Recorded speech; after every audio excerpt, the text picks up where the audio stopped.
broadcasting from the Unshackled Studios in Melbourne. This is WilmsFront, brought to you by theunshackled.net. Now here's Tim Wilms.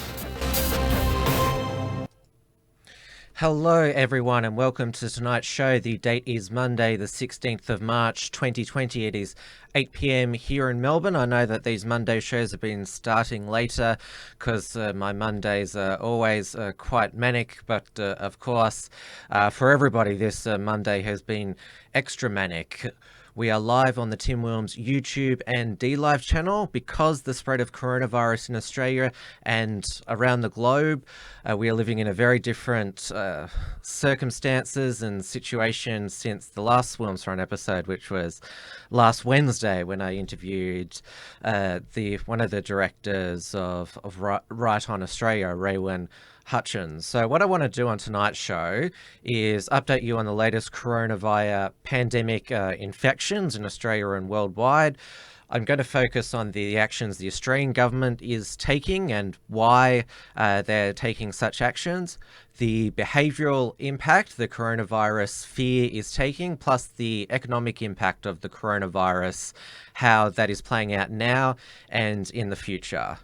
So let's have a look at the statistics as of right now. Now the coronavirus tally meter that I use is from Worldometer. So worldometer.info/coronavirus. That's what I use. It's relatively up to date.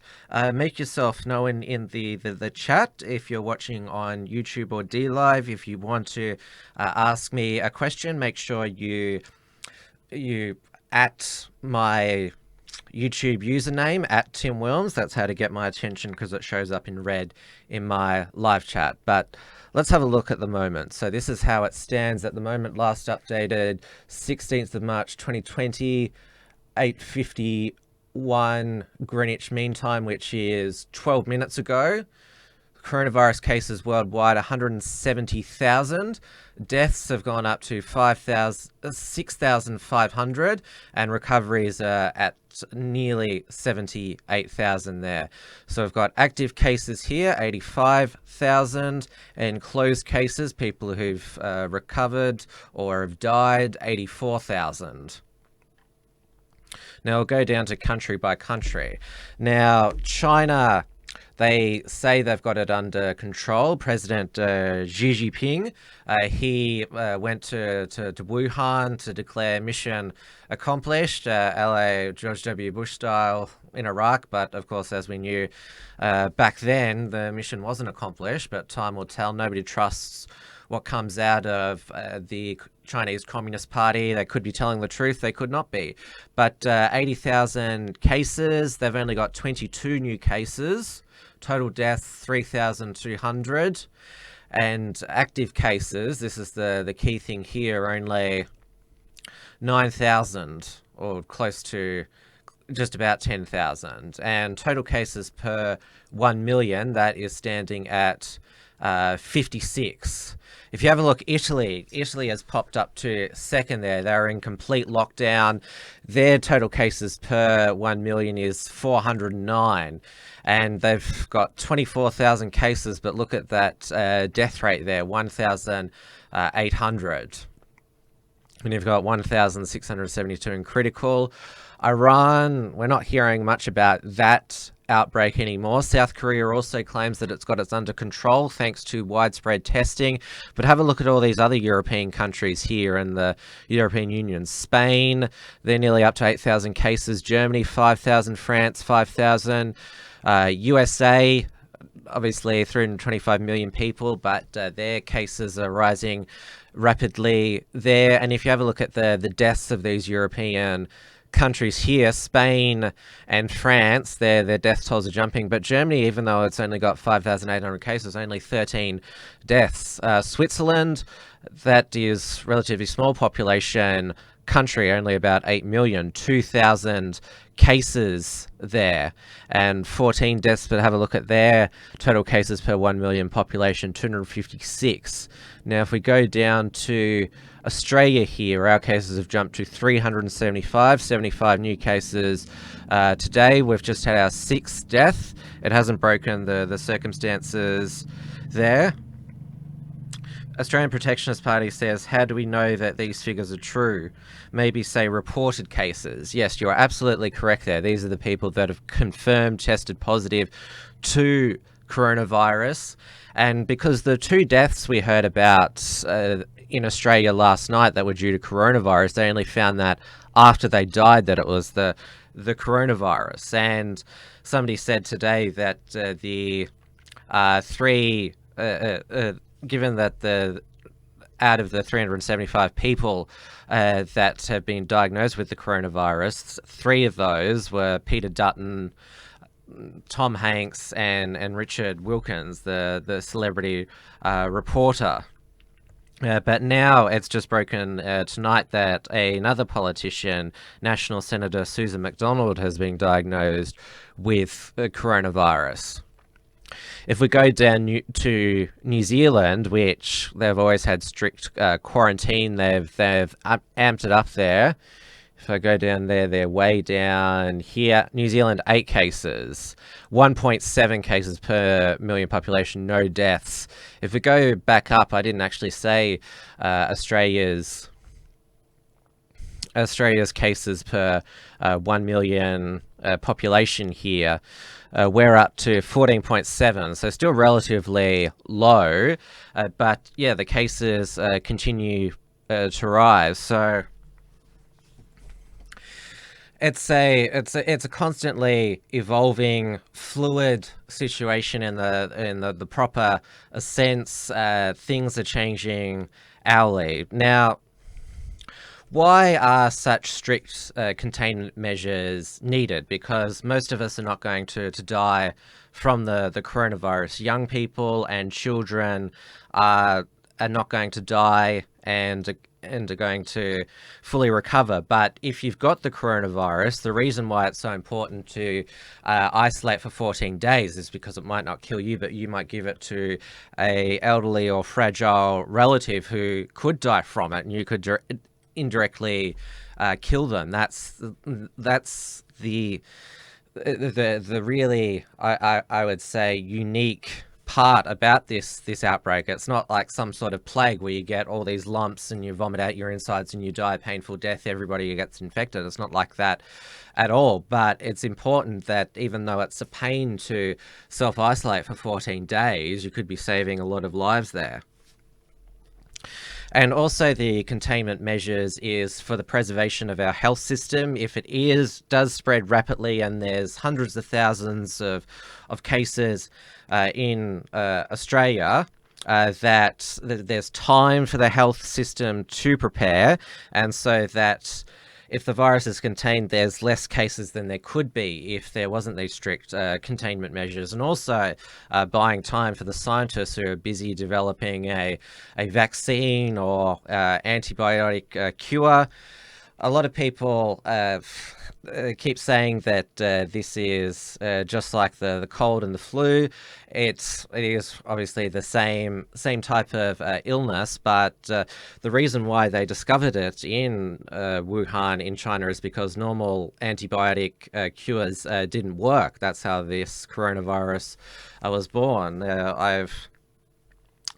I've told you on previous shows that myself, David and Maddie from XYZ, Blair Cottrell and Neil Erickson, we all got knocked out with the flu, but we're all able to take antibiotics to make it less painful, and so we were able to recover quickly, but it was horrible. Last season's flu season was the deadliest on record. Now, the Australian government, given that we are a federation with federal government, obviously Prime Minister Scott Morrison, there's only so much he can do with the cooperation of the states. We had the COAG meeting last Friday, which is now going to meet once a week. It's going to be called the National Cabinet.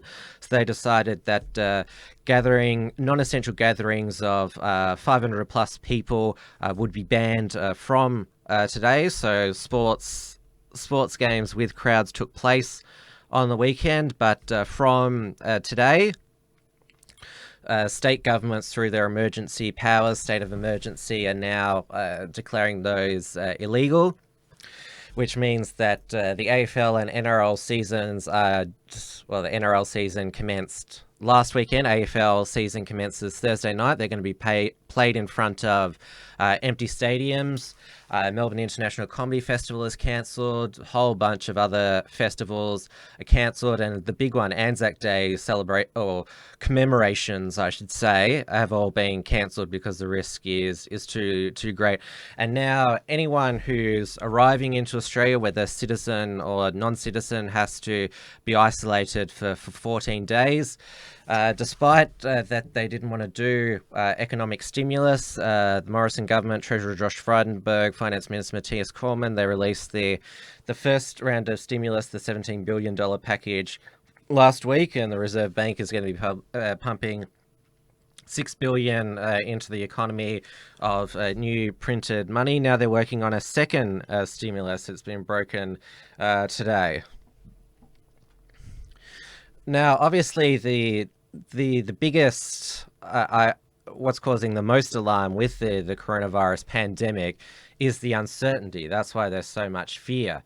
Medical predictions are futile. I mean, we've all been guilty of either downplaying it or overplaying it. Obviously, we've commented about the coronavirus on previous WilmsFront and Uncockables episode. I've always maintained be alert but not alarmed, because this is an unprecedented situation, because, well, we've never had a virus like this, and it's first governments have never dealt with a pandemic of this nature. And with the news on Friday that, well, I just mentioned the high-profile Australians, or those in Australia who've got coronavirus. Justin Trudeau's wife, Sophie, has been diagnosed with coronavirus. We had the Brazilian president, Jair Bolsonaro, who was diagnosed with coronavirus. Pissy Licks Pete said Russia's doing great as well in containing the coronavirus. Yes, you are right. But again, do we believe everything that comes out of Russia as well? But also Mexico and India don't have many cases of the coronavirus, because what we do know about the coronavirus is that warmer climates help kill it. Mexico is obviously closer to the equator there, which helps it a lot.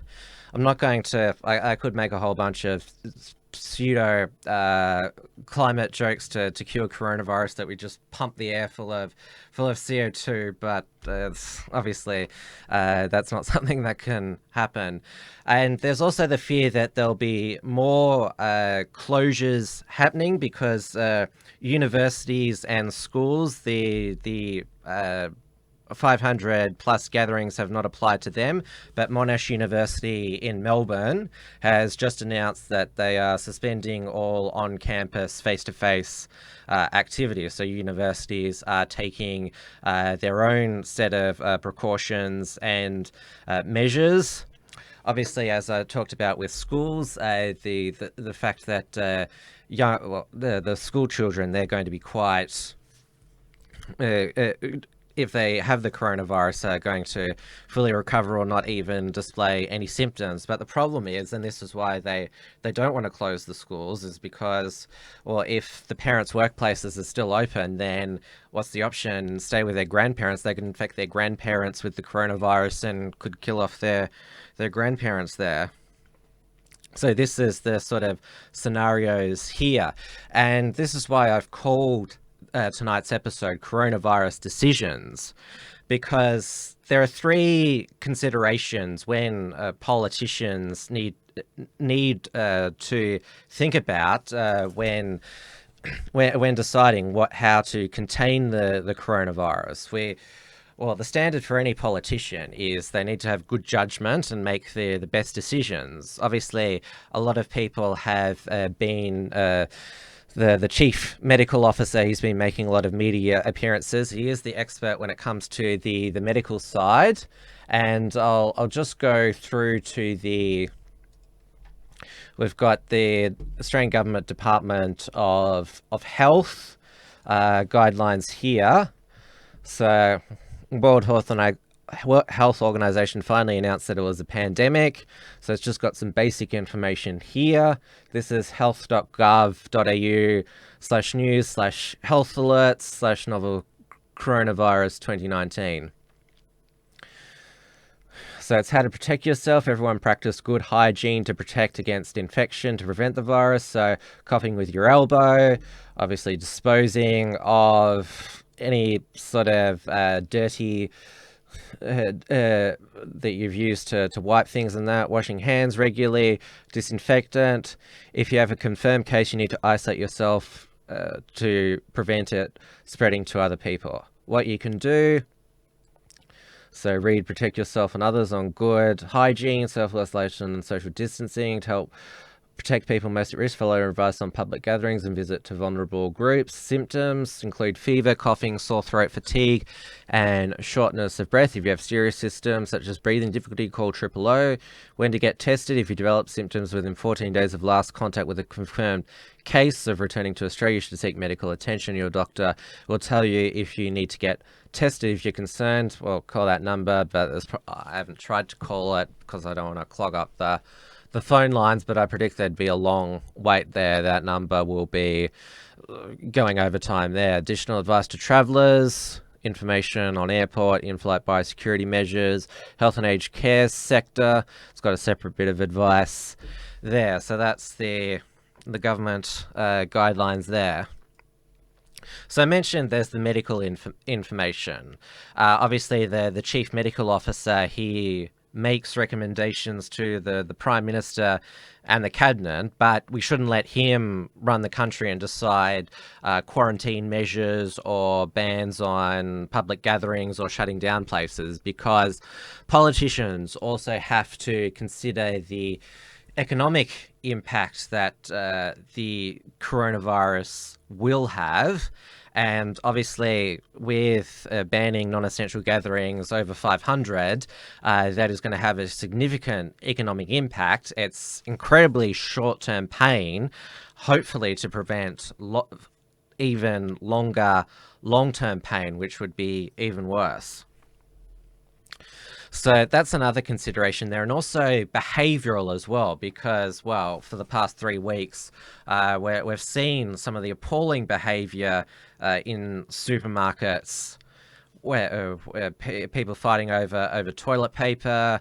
There was a fight that broke out in a Woolworths in Western Sydney yesterday, and just general abuse of supermarket employees and of the general public as well.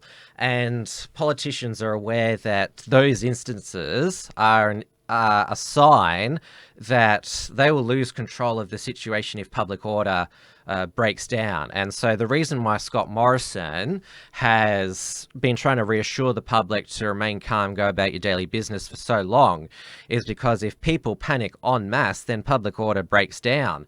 And that is government's most important consideration. They don't want rioting, ransacking, looting in the streets. They don't want that public order to break down. And so they've got to consider, well, if we make this decision, what will be the behavioural impact? How will that make people panic more? All right, so we'll stay on the subject of government there. And obviously there are a lot of conspiracy theories floating around online that this is some sort of new world order bioweapon plot to basically lock us all down, control us, or some vaccine is going to make us all socially controlled. I've moved far away from those type of theories, because this is a virus that's movement cannot be predicted. like, hypothetically, and I say this hypothetically, if it was a bioweapon, it's a poorly designed one. If it was released by somebody, then they've obviously lost control of it, which I don't believe that it is. This is a case of a virus. Like humans, viruses evolve. They want to survive like we do. And obviously, a virus needs a host, and so they want to survive more. They don't want to be killed by a vaccine or antibiotics. There. So that I'm looking in the chat here. PC Leaks Peter said Woolies have dedicated shopping hours for the elderly and disabled as well. I'll get to those updates in a moment there. Because yes, I believe this is a biological evolution process, and let's remember all the other new viruses that we've had over in the 21st century. A few years ago, everyone's forgotten, but now they're remembering the Zika virus. Before that, Ebola, then there was swine flu, bird flu, equine flu, and of course, going back to the beginning of the 21st century, SARS. And obviously, as I said, developments are happening by the hour. Government decisions change by the hour. You had Scott Morrison's address to the nation last Thursday night, where he said, we've got this all under control. Then the next day, the National COAG, then essential gatherings are going to be banned from Monday. Now, Daniel Andrews has declared a state of emergency in Victoria, which that's freaked a lot of people out because they hear that term and they think, oh, what is it? They're going to be the army on the street. There's going to be sirens everywhere. In one sense, it is government's breaking the emergency glass to say, look, we're treating this. It's like when there's a serious problem in a sector of the economy or public service, they call a royal commission. It doesn't solve the problem, but it looks like they're breaking glass in case of emergency there. Okay, so this is Daniel Andrews' official press release here. A state of emergency has been declared in Victoria to combat COVID-19 and to help provide the Chief Health Officer with the powers he needs to enforce a 14-day isolation requirement for all travellers entering Australia and cancel mass gatherings of more than 500 people. So Scott Morrison can't ban the mass gatherings that the Chief Health Officer of Victoria can do through the enaction of this emergency power. So here we go. Under a state of emergency, authorised officers, at the direction of the Chief Health Officer, can act to eliminate or reduce a serious risk to public health by detaining people, restricting movement, preventing entry to premises, providing any other direction an AO considers reasonable to protect public health. And then it mentions that the first direction there, and the state of emergency, it also gives governments the power to search premises without a warrant.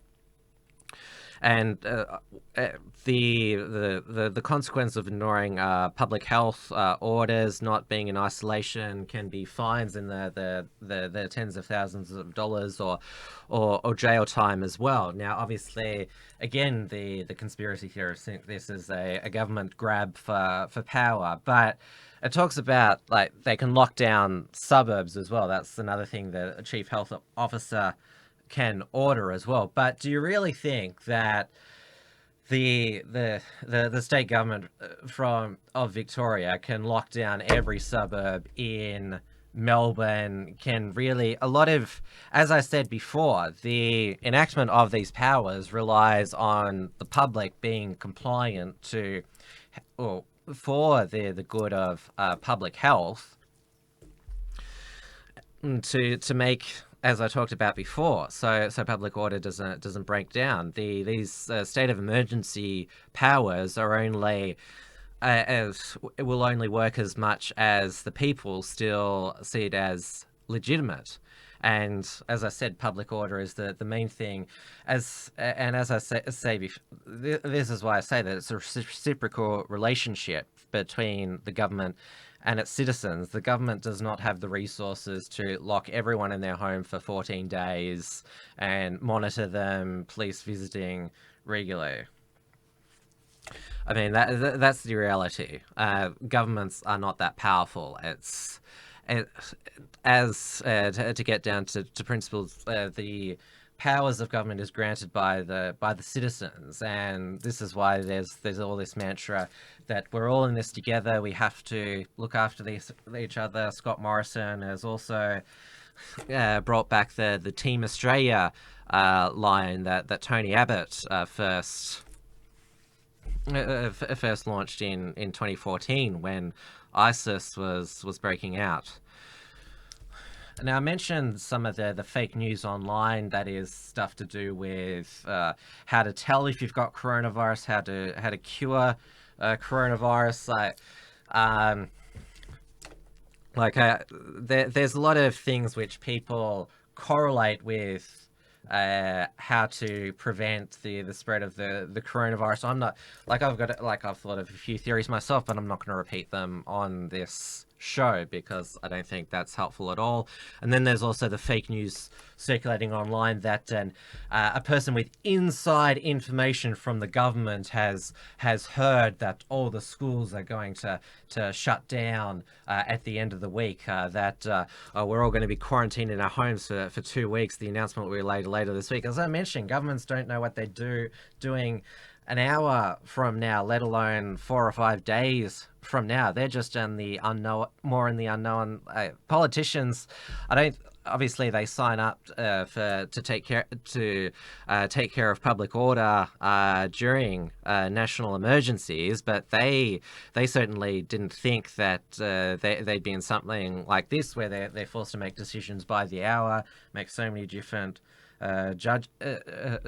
judgments there, which could affect the health of thousands and millions here. Now, I'll move on to the economic impact of the coronavirus now. So there's 3 things that when this pandemic is over, our Western society, modern society will change forever. Is that we'll have to drastically lower our expectations of how luxurious we can live. We won't be able to travel as much. We won't be able to spend money on luxury consumer goods such as big screen TVs, that sort of thing, designer handbags.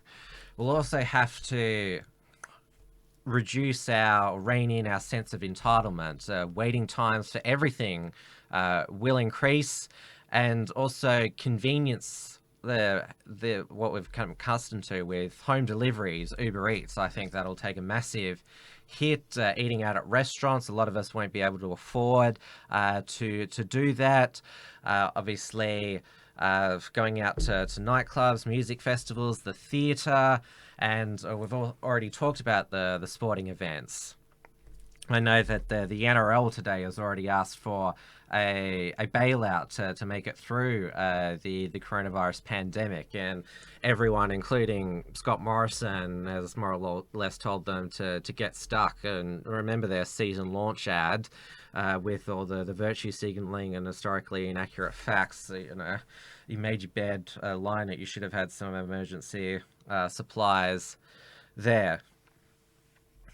Now, also another reason for this panic and fear is because we haven't had an event of this proportion for quite a long time. There's been no recession in Australia for close to 30 years now. The last sort of mass pandemic where there was both fear and uncertainty was with HIV/AIDS in the 80s. Sure, it was a sexually transmitted disease.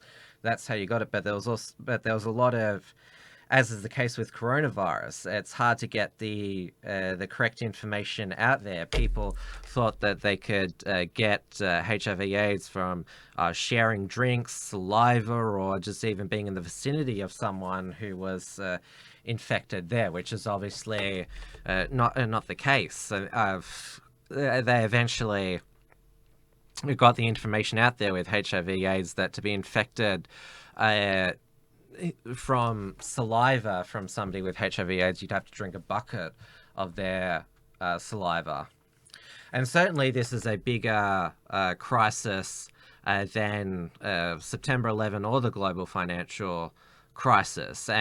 And we also have to remember this is a medical emergency, not a political emergency. Hence, why I don't think it's even on the minds of politicians who are just trying to make decisions by the hour that they think that this is the time to grab more power. And as you've seen with Victoria declaring a state of emergency, they already had the legislation in place that they could ban meth gathering. So there's certainly no extra government powers that have been granted. There are already powers that were already sitting on the books that they could use in a time like this. Now, obviously, people such as us, nationalists who've realized that that with this globalized world, that if something like this did happen, it would spread very rapidly. You could call this the globalist virus because, look, it's affecting the celebrities, the sports stars, the politicians, all those who jet set around the world. They're the ones who are being diagnosed with coronavirus. Well, they're the ones who've got the ability to get rapid testing of coronavirus. That's another thing, that the ordinary people, they're now having to wait 4 or 5 days, even a week, to get tested for coronavirus. And the criteria for hospitals testing people with coronavirus, you have to be basically more and more sick to be tested for coronavirus. So obviously, as I mentioned, the reason why nationalism is the cure, if governments did take the advice of nationalists and in making sure that there was not mass migration constantly, then this virus wouldn't have been able to spread so quickly. If we did have more local industries remaining, then obviously we'd have better food, medical and energy security. But the best form of containment is the borders need to be completely shut. Australia has not banned all international travel. It should all be grounded. There should be no movement out of the country. If some businessman has a conference in Los Angeles, well, too bad for him. We can utilize the virtual world. Obviously, the ultimate hypocrisy is with the climate activists. They all go to these international conferences, travel all around the world, taking up all the jet fuel and releasing carbon directly into the atmosphere, where they could have just used Zoom or Skype teleconferencing. That's what the rest of the business community, I know, makes you feel like a high flyer, jet setting around the world to attend conferences and business luncheons and all those sorts of things, but it's now threatening our health. So we've got the virtual world now. This is not an internet virus. I can still talk to people all around the world. For example, on Sky News, for example, they've got they just interviewed Peter Dutton, who's in isolation at his home. They were still able to interview him thanks to the wonders of modern technology. Adam Crichton, who's in self-isolation for 14 days, economics editor at The Australian, he's still able to regularly give economic analysis from his self-isolation quarantine. So the virtual world will help us get through this. We need to utilize it more. Being in quarantine doesn't mean your phone is taken away, all forms of technology are taken away. For example, Tom Hanks, in his isolation, he started a viral debate now about how much Vegemite to have on toast, because he tweeted a photo of himself having some Vegemite in quarantine, and he'd really laid it on thick, which, if you're an Aussie who's grown up with Vegemite, you know that it has to be used sparingly to make sure that basically you don't have Vegemite face. And which is why, on a side note now, I have gone for the cheesy bite now, because that is basically it makes you twitch less, and it's a sort of more you don't have to put as much butter on your Vegemite as well. And I mentioned our food, medical, and energy security. Now, this article was published on the ABC today. Coronavirus is causing panic buying, but what does that mean for Australia's food security? And it mentions the fights over toilet paper, and but it's, will coronavirus affect agriculture? One of Australia's national strengths is that it is a major food producer, and what we eat is homegrown. According to the National Farmers Federation, imported food only accounts for 15% of daily supply, which is refreshing news. About 2/3 of Australia's produce is exported, meaning we make plenty more than we actually consume. And for farmers, pretty much business as usual. So actually no food can go out. So with the empty shelves in supermarkets at the moment, it's not a supply issue. It is an insane increase in demand. And Pissy Leaks Peaks was asking here about the updates from the supermarkets. From the CEOs are now putting out daily emails. I get them to my inbox, and also publishing on their website as well. Imagine being the CEO of Woolworths or Coles at the moment. You've probably got a bigger job than the Prime Minister at the moment. You're probably getting no sleep at all. But let's just have a look at this is... We'll first go to Woolworths was the first with this this morning. So 16th of March, published at 5 p.m. Melbourne time, changes to trading hours. In order to support as many people as possible during this challenging time, I'd like to advise you of the following changes. They have the dedicated shop lane for the elderly and people with a disability, 7 a.m. to 8 a.m. beginning Tuesday, or it goes until Friday the 20th of March, but I would say that's probably going to be indefinitely. Help the shopping needs of the elderly. Introduce this temporary measure to help them attain essential items, because they're the ones that have been missing out, those with low mobility and on fixed incomes. So to access the store at this time will require a relevant government-issued pensioner concession or seniors card. Revised regular store hours, 8 a.m. to 8 p.m. for the general public from Wednesday the 18th of March until further notice, to provide our teams with the ability to get as much product on the shelf as possible and prepare the store for trading during these times, and usually high demand, making sure that also they can be cleaned as well. We are changing our trading hours across the country. Exclude stores that currently close prior to 8 p.m, such as Town Hall in Sydney, QV in Melbourne, and Brisbane Airport.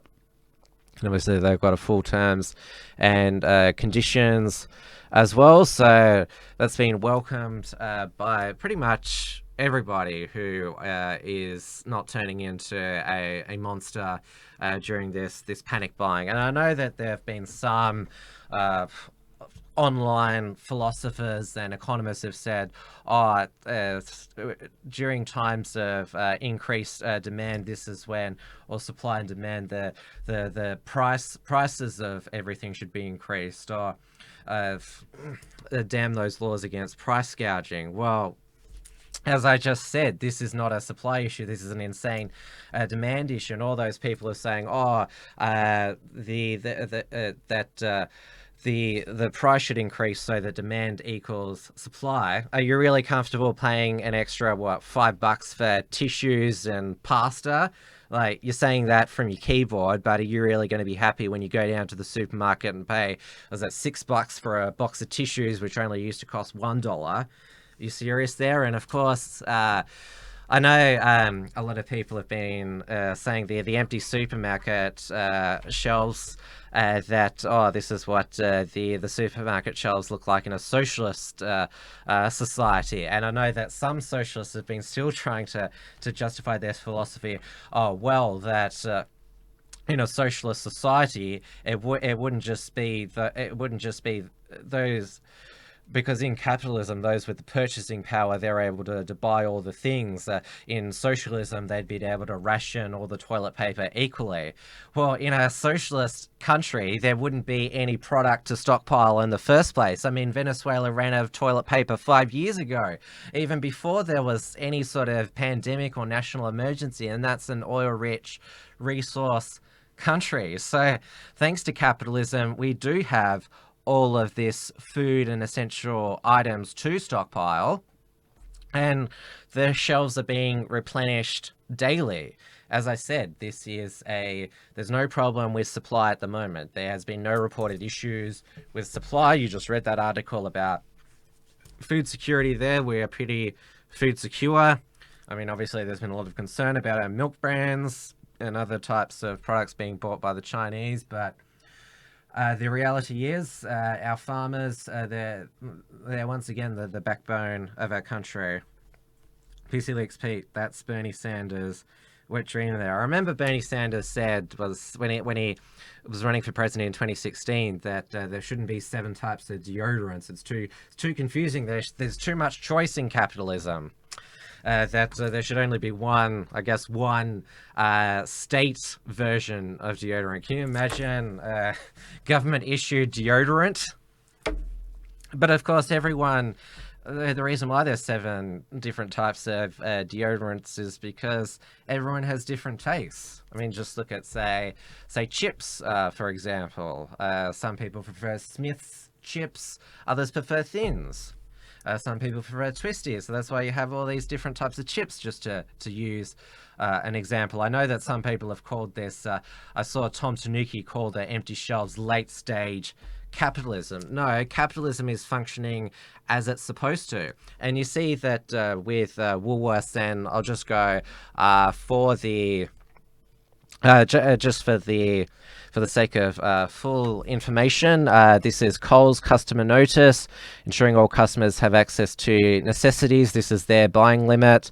So 1 pack per person toilet paper, and then 2 packs of pasta flour, dry rice, paper towels, tissues, sanitizers, mincemeat, because that's with the Panic 2.0. Now the mincemeat is going. So the eggs, the chilled pasta, frozen vegetables, and desserts. They're even out of frozen chips now. So yes, this is not, as Scott Morrison himself said this morning, that the government, they don't need to introduce rationing themselves as there would be in a socialist society. The supermarkets are doing them themselves, not because there's a supply issue, just so that everyone can get what they need for this week because of all the panic buyers there, and that's why they're reducing trading hours, so they've got 12 hours at night roughly to replenish the shelves, so by the time it's open the next day, they've got a supermarket which is relatively full. So capitalism is serving us completely well during this time. The supermarkets, rather than price gouging, are introducing customer limits like they have with the baby formula for many years. So I would say that capitalism is serving us well, and we have businesses that are responsible here. That would be my analysis of it. Another consequence of the coronavirus pandemic is that first world culture war issues are dead. I mean, your non-binary gender is not going to save you from getting the coronavirus. Anti-hate speech laws, they're not going to save you from getting the coronavirus. And probably the biggest loser out of the coronavirus pandemic is Greta Inc. Greta Thunberg, her climate strikes, rallies, nobody's attending anymore. Her minions of as teenage school followers, they're now having virtual climate strikes. And is it really a climate strike if school is cancelled? That's the thing. It's supposed to be called a climate strike because you're striking from being at school. If school is cancelled, can you call it a climate strike? But this pandemic has really put the climate scare in perspective. I mean, Greta, with her "How dare you" speech, said this is the beginning of the mass extinction and that people are dying from climate change. No death has been directly attributed to climate change. I mean, people, of course, they say that the climate change caused the bushfires. That can never be proved. So, but you can attribute deaths to the coronavirus. In fact, over 6,000 at the moment, and it's also put basically the Antifa activists who have been scaring us about Nazis for the past 5 years. The coronavirus has killed in Australia more during this year than so-called white supremacist terrorism in Australia. And I went through last Thursday on the Uncockables that white nationalist, white supremacist terrorism. The Guardian said had killed 170 over 8 years. Coronavirus killed 6,500 in 3 months. So it's put a lot of basic scares and first world problems that we have into perspective. Obviously, going back to the economic impacts here, there's been a lot of talk about businesses going to the walls, especially those in tourism, luxury retail, hospitality, event management, travel industry, travel agents, air hostesses, air stewards. Obviously, the big winners are the major supermarket workers. But as I said, you wouldn't envy the supermarket workers or management at the moment. They're working flat out to make sure that stuff's on the shelf and copping a lot of abuse at the moment. But they will be thankful that their employment is secure. Same with cleaners as well. Cleaners will be in demand more than ever now, which, well, being a cleaner, as with a supermarket worker, it doesn't require a high level of training.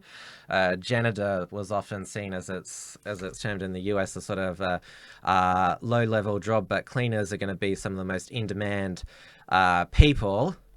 So it's spray and wipe. Everyone's going to need that now. I mean, Peter Dutton's office and anywhere he'd been, for example, they had people in the biohazard suits cleaning out everything just as a precaution. And obviously, doctors, nurses, pharmacists, emergency services, they're obviously still going to have a lot of work for them. So it's good that they're going to be in employment, but they're going to be under extreme pressure and also copping a lot of abuse as well. So obviously stressful time, but they will have jobs. Obviously law enforcement as well. Obviously, as I said, the police are not going to be on every neighborhood corner making sure that people aren't breaching quarantine.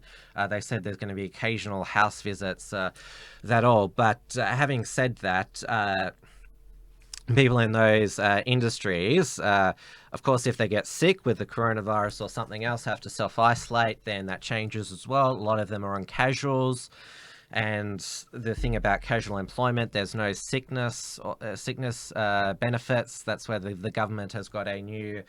They're rolling out the sickness benefit to those casuals who've been laid off, those who've had to go into quarantine.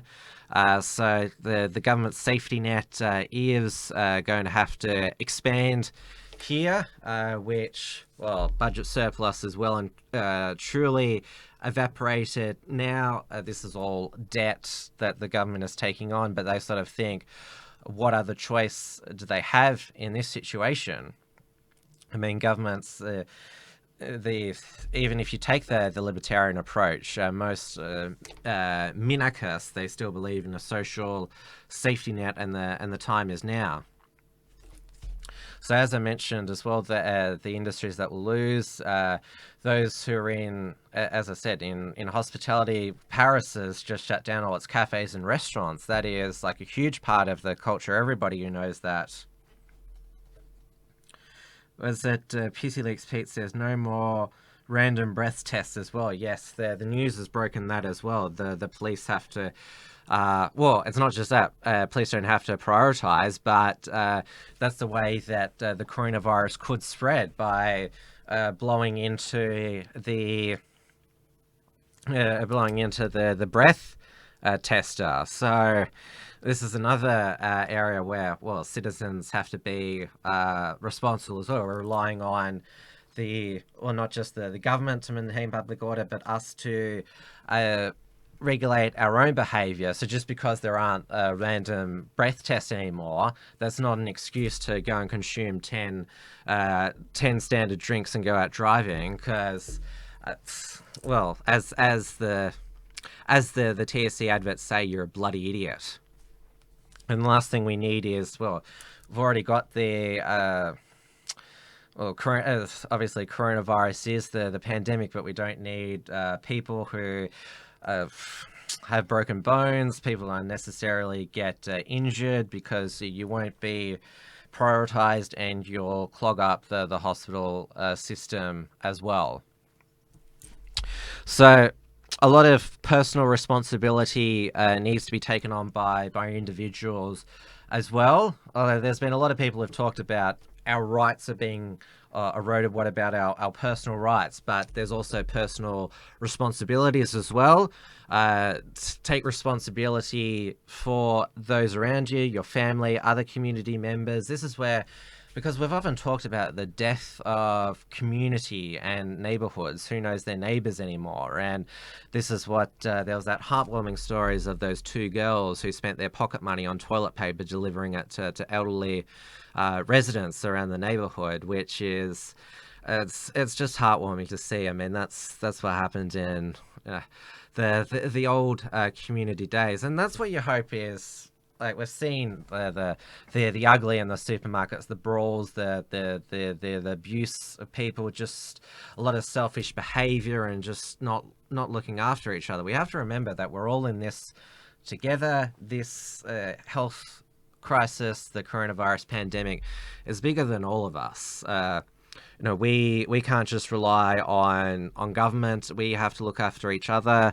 You don't want to infect members of your family, your friends, or anything like that, because as I just mentioned, last summer when we all got the flu, myself, the XYZ, other patriots, like, obviously we gave it to each other. That's how quickly it spread. We were all knocked out for 3 weeks.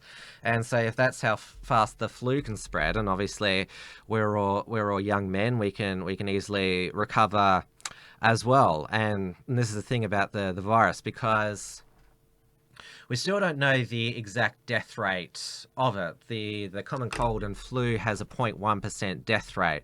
Coronavirus is measured because not everyone has been tested for coronavirus, so we don't know if it's high as 4% the death rate or 1%. The reason why South Korea was able to get it under control so quickly and get more accurate figures is because of widespread testing, including the young, and a lot of the 18 to 29-year-olds were infected. So this is another thing that there needs to be enough testing kits available, and this is where the United States is really vulnerable. They have got 5 testing kits for every million person, and also the fact that their health system is a mess. And I know a lot of people complain about our federation, that there's too much overlap between the state and federal governments, but it actually works quite well. COAGs are very productive.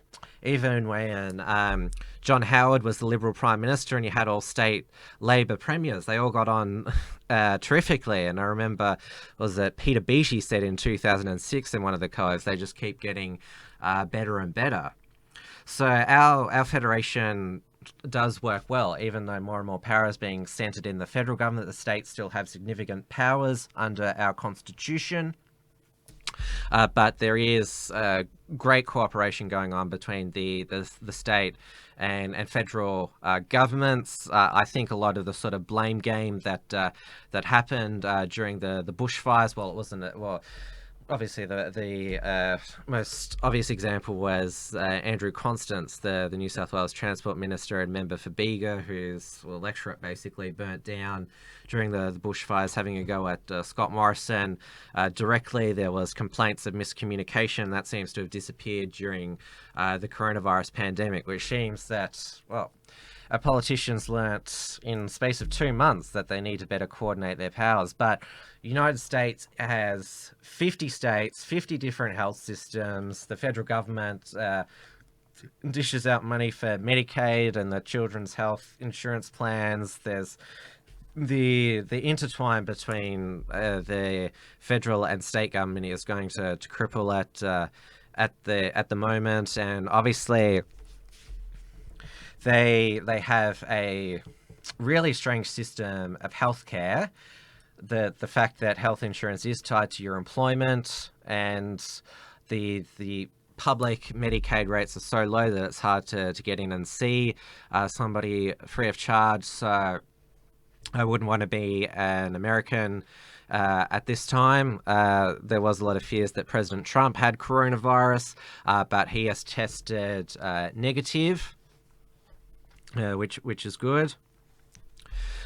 So you should definitely count your blessings that you are an Australian during this time, because we do have, obviously, given that we are a low population country, 25 million, our Medicare system does work quite well, and we do have the private option as well. We basically do have what a lot of the moderate Democrats have been arguing for, that there should be a public option and a private option as well. Obviously, if you choose in Australia the public option, then it takes more time to get seen, but if you've got private health insurance, then you can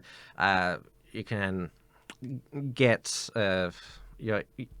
you can jump to the front of the queue and spend less time, but you pay more in terms of monetary sense for the premium. So still everyone gets healthcare. It's just it's either going to cost you more money or it's going to cost you more time.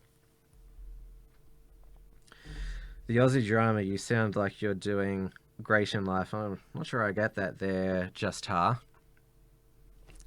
All right, now, Greg Hunt, who's the health minister, said that he sees these containment measures, the pandemic lasting roughly 6 months. But again, that's just an arbitrary figure. You're a fool if you make such a forecast, but you got to pluck some sort of arbitrary measure there. So what is going to be the 6-month forecast? Well, there's going to be a whole new global trade environment, because if there's one thing that every nation is going to learn from this, don't be reliant on China, because this is where it all started. And, well, we as Australians know how much is made in China, and we are thankful most of our food is still grown here. You remember a couple of weeks back that I interviewed economist Martin North. Fuel security, that is something that Australia is not taking good care of. We only have 30 days worth of fuel to sustain our transport and economy if we're shut off from the international market. We have to count our luck that at the same time a coronavirus pandemic was declared, that Russia and Saudi Arabia have got an oil price war. The rough price of petrol in Melbourne at the moment is $1.17 per litre. So what I'm doing is anytime I'm travelling a long distance and I see my tank half empty, I fill up, because it's good now that we've got this price war. It's making it cheap for people like me who get around in the car a lot. So just fill up whenever you can. Fill up, stock up your petrol tank as much as possible, because you don't know what if the oil supply is cut off. You need to still get around, get the maximum. Always have the maximum in your tank. And also, after this pandemic is over, can we please stop with the renewable energy targets, carbon neutral, zero carbon emissions, because we need energy security. Obviously, I talked about how people started with the long life food, the milk, the rice, the flour, pasta, canned food. Now people are going for the fresh food. They're going for the meat, and also the frozen goods. Obviously, meat you can stick in the freezer, frozen foods, well, they're already in the freezer, but you can also put bread in the freezer as well. But what if the power system gets overloaded because people are buying more freezers? What if we have a blackout? Then all the food goes off instantly. So we also need energy security as well. And I think this is where some Liberal backbencher Craig Kelly is quite vindicated here, and also Matt Canavan. As I said, the climate scare, it should be pushed. Well, it should be exposed for the fraud that it was. I mean, there's more likely to be a mass extinction of people from coronavirus, and this is why the climate warriors are so upset. It's exposed just how much the climate scare was a first world issue. nuclear power. Well, there has been talks about nuclear power, but that's if we did approve nuclear power plants constructed in Australia, it'd take a number of years for them to be in operation. But just going back to the global trade, obviously there is going to be a push to have things made in Australia again. And as you know, I don't favour protectionism, but I believe that manufacturing has moved offshore just because we've shot ourselves in the foot with all the red tape, green tape, environmental regulations, and, well, pushing the energy prices up as well. That's one of the main reasons why Holden went away from Australia, and then General Motors took the brand of us. We can only produce things here as long as the cost of manufacturing remains low. So definitely green and red tape needs to be cut. Regulations need to be reconsidered. As I mentioned on Uncuckables last week, can we just cut down the approval process for new mines or new factories or anything like that? The planning approval process for anything, it's just ridiculous. I mean, the Adani coal mine has been in the works for 10 years and hasn't even started yet because of all those approval processes. I mean, seriously. I mean, if we want things to be made locally again, we've got to make ourselves competitive. That's why China, they're able to produce things cheaply, and they didn't bother about too much smog in the air. And there's also going to be a demand by the consumers for stuff to be made locally. There's going to be an even greater buy local campaign. So that's going to be demanded it's already demanded by the consumers, but it's going to be even intensified there. And of course, businesses, when the supply chain, the international supply chain with imports and exports coming to a standstill, it's going to be in their interest. They're probably thinking now, what if there's another pandemic? What if there's some other virus that breaks out in 5-10 years? We've got to make sure that we've got our own stockpile of parts or materials from overseas, or we begin to produce them locally as well, because some people have been talking about what if Australia runs out of car parts to repair cars that are sourced from overseas as well. And obviously, there is going to be mass unemployment. There is going to be a recession in Australia. But that also means there was another stock market plunge today. There's also going to be an economic reset. And so once this pandemic is over, the recovery is going to be very rapid as well. And there'll be a lot of corrections in the economy as well, because as a lot of you know, I'm adherent to Austrian economics, and when there's a recession, a massive economic crash, depression, as long as there's no intervention in it, the economy is allowed to reset, then it booms more than ever. That economies can bounce back in 6 to 12 months after a massive crash, recession, unemployment period. There can be a huge auto correction, and that's where business booms in the right area, productivity happens in the right area. So a new beginning can be born after this pandemic is over, which that's the light at the end of the tunnel. There is opportunity. There is. We'll be able to see positive changes in our economies after that. Which is, I know, and as I said, you're a fool if you predict this in 6 months' time, but this pandemic will get under control. The extreme measures that have been taken at the moment, they're simply to contain the virus. So the health, as I said at the beginning, but it's worth saying again, the health system isn't overwhelmed. Give time for a vaccine or antibiotics to be developed. We don't know whether, are there viruses in the past, whether the coronavirus, like SARS, will it'll eventually fall out of the biological circulation, or maybe we'll just learn to live with it. We'll have it as part of our regular flu season, but we'll have learnt to live with it, got the death rate lower. And it'll be, obviously, every winter there'll be a cold, flu and coronavirus season. It just might become part of our everyday lives, but we will know everything about the virus and know how to treat it and contain it without such extreme self-quarantine measures. Because, as I said, the reason why there are these isolation quarantine rules is because we still don't know much about the virus. Scientists don't know much about the virus. Biologists, doctors don't, because it is so new. And as Donald Rumsfeld said, there's a lot of known unknowns in this situation. There's a lot of unknowns that we know about, and which is a good way to see this as well.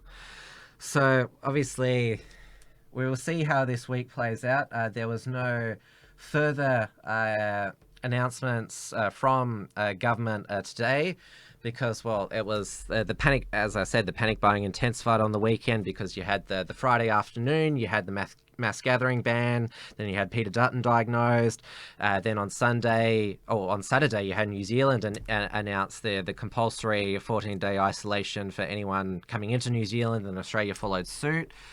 Because basically there's now an international standard. Of course, I just think all international travel should be ground to a halt until that time. And that's another thing as well. In the future, we should also consider mass migration as well.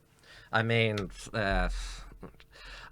everyone stopped talking about the Greek border crisis, for example, because it is actually a health hazard for Greece if they were inclined to capitulate to the open borders, shriekers, to let all the Turkish men in, because who knows what, well, they're obviously in Turkey, but a lot of them are coming from Syria and other countries there.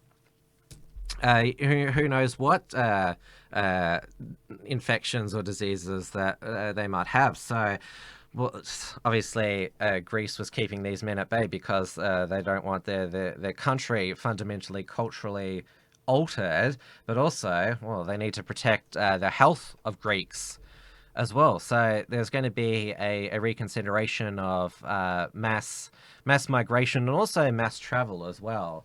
Obviously, as I talked about, the jet-setting culture, and I would say that international travel is going to be considered another luxury here. There's going to be a lot of holidaying locally, and I think a lot of those trips to sort of Bali, Thailand, Vietnam, Philippines will probably end as well, because sort of with tourism and events, it's sort of a money go round. It's sort of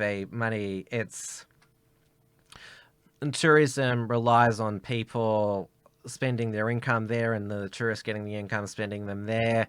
If we sort of all go back to how things were 80 years ago, I'm not saying that regressing to olden times is what's needed here, but we have lived without mass migration, international travel, all this luxury before. But as I mentioned, people have just been so used to the luxurious, entitled, and high expectations that there just needs to be a reassessment there as well.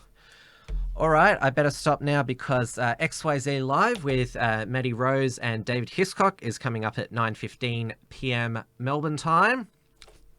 And I did start late tonight, but I got through everything that I planned to tonight. Obviously, there is still other news that is happening around Australia and around the world. For example, the next Democrat presidential primary debate took place between Joe Biden and Bernie Sanders. There was no crowd, obviously, because of the coronavirus and the quarantine measures. And Joe Biden and Bernie Sanders, they did elbow handshake with each other, which is that's another thing. Social distancing is being encouraged. So handshakes are out. It's the elbow greeting now. And obviously there's the practical health advice as well. Don't touch your face, and then touch somebody. Hand sanitize. Wash your hands regularly. That's another thing as well. We've talked about going back in time. We've all become slack in our personal hygiene, because we're just so used to being so healthy and our society being so clean. But I'm not sure about you, but I remember as a child it being drummed into me: wash your hands when you come back inside, or when you've patted the dog. But the thing is, at the moment, dogs can't get coronavirus, so you can. It's definitely more safe to hug your dog than hug another human being. And this is the other thing as well. I hope we don't see what we saw in China with people killing their pets. They can't give you coronavirus. And I guess dog food and cat food has been one of the things that has been stockpiled. So at least people are still wanting to take care of their pets as well, because I'm not sure if I said this before. I'm definitely a dog person. Cats I don't care much for, but dogs are just the most simple, kindest, loving, happy creatures that were ever invented. They really are our best friend, because they love us unconditionally. They just live for our attention. That's all they ever wanted. So I've started watching. I now understand the craze watching. If you ever want to cheer up, just watch some happy dog videos. That's what I do.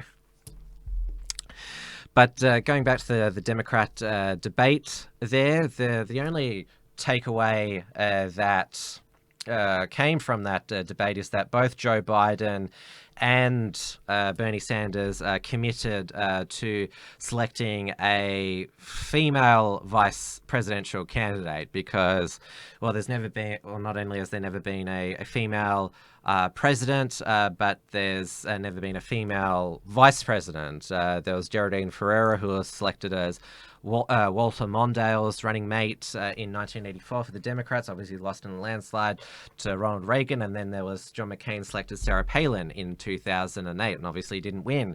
And we saw what Sarah Palin's up to this week. She was on the Masked Singer singing Baby Got Back, which you sort of think, I mean, if you did support Sarah Palin back in the day, you're probably just being a partisan person. I mean, there's no way she was suitable to be vice president, given sort of how she's sort of trying to get attention these days. And well, the elections in the United States are still scheduled to take place, the primaries and the general in November, but the UK, they have cancelled their local government elections for 2020, including the London mayoral race, which means that Sadiq Khan is going to get an extended term due to a national health emergency. So yeah, going to be stuck with him for a little bit longer, unfortunately.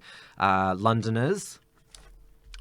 Apparently, Queensland local government elections are still going to take place in less than 2 weeks, and I don't know if news is broken today, but there hasn't been any extension in postal voting or issuing of postal votes or absentee votes. I think that should change, and then, well, you don't know whether the ballots are going to have coronavirus on them or something, because there's varying reports on how long coronavirus can stay on a surface.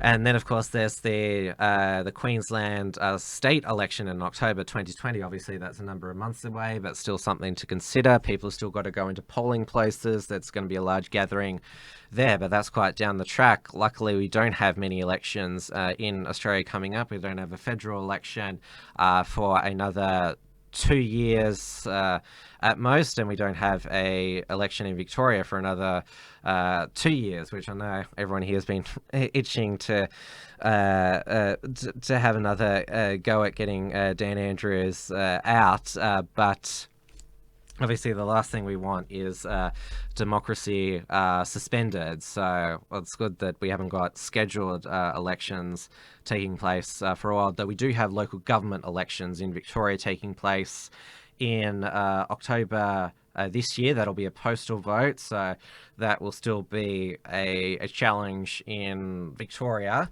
But of course, local government elections, same with Queensland, nothing compared to state and federal elections.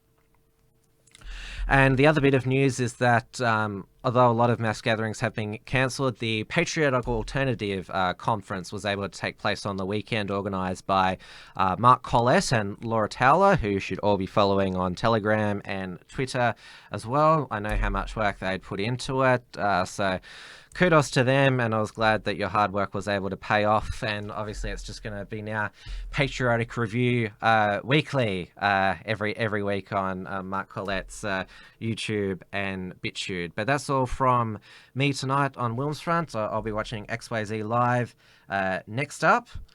So stay tuned for that. There'll be another episode of The Uncuckables tomorrow night, 8:30 p.m. Melbourne time, on the YouTube and DLive channel.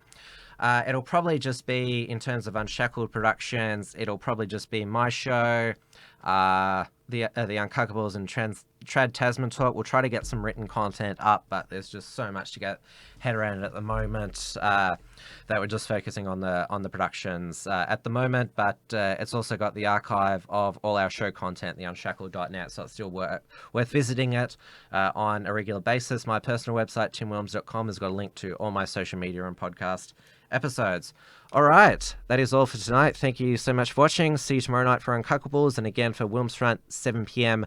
Wednesday on Melbourne time on same channels. Good night, everyone, and stay safe, stay clean and hygienic.